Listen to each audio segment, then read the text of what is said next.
نصحى من النوم الصبح ونلاقي عندنا تشنج بعضلات الفك او وجع بالدينين او طنين بالدينين او وجع بالاضراس، بتمنى نراجع طبيب الاسنان لحل هيدي المشكله. هيدي المشكله الناتجه هي عن ستريس النهار وضغوطات الشغل اللي بتتفسر بالليل باللاوعي عنا بالكز على الاسنان او على حفر الاظافر في اليد.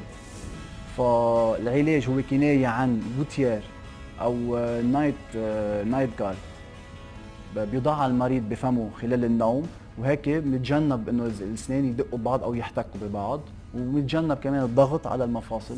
باستعمال هذا العلاج هيك بنتجنب اي اضرار بالاسنان ولا عضلات الفك والاذن.